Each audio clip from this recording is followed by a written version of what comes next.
سلام، مرحبا بكم في قناتي. اليوم راح نقدم لكم تليتلي سهل التحضير بلا تفوار وبزاف بنين. لتحضير المرق حطيت شويه زيت في الطاجين وحطيت كويس تاع الدجاج راني نقلي فيها.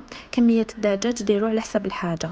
زدت رابيت بصله متوسطه الحجم، رابيت زوج سنات ثوم، توابل تقليه، ملح فلفل الكحل، قرفه وشويه ثوم بودره.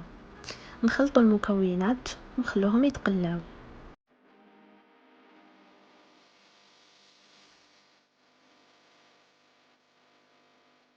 من جهة أخرى طاجين واحد آخر حطيت مورف كبيرة زبدة، وحطيت زوج كيسان ونص تليتلي، أي باكيتة 500 غرام. حطيت الكأس تاني هنا وهنا نصف الكأس، يعني زوج ونص. حطيت مورف تاع الملح وخلطتهم وبديت نحمص في تليتلي.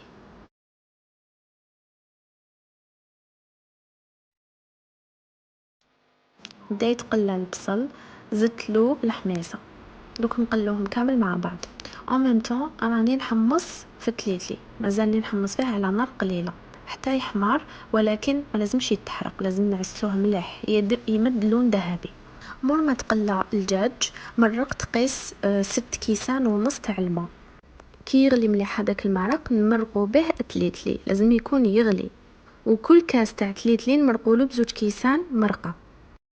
واحتفظت بكميه من المرق اللي بقالي ما مرقتش به، زدت له شويه ملح وعاود رديت فيه الدجاج.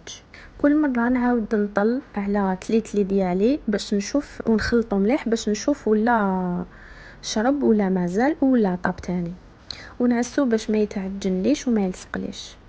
هنايا كان شرب تليتلي كامل كميه الماء اللي درتها له، كان مخصوص. زدت له من المرق اللي بقى، زدت له باش يطيب مليح، كان طايب ولكن مخصوص برك. وحطيت الدجاج ديالي يتحمر. هنا اخيرا راهو طاب تليتلي، ما خليتوش يشرب كامل على خاطرش مازال يزيد يشرب. تليتلي يشرب بزاف. كيما راهو هكا زيدولو كاش 5 دقائق وقدموه عادي، وكنت نحركو اشاك فوا، ما خليتوش يولي كتله واحده. وهاوليك الشكل النهائي في صحن التقديم، جاء بزاف بنين. ان شاء الله تجربوا الوصفه. هيا بصحتكم.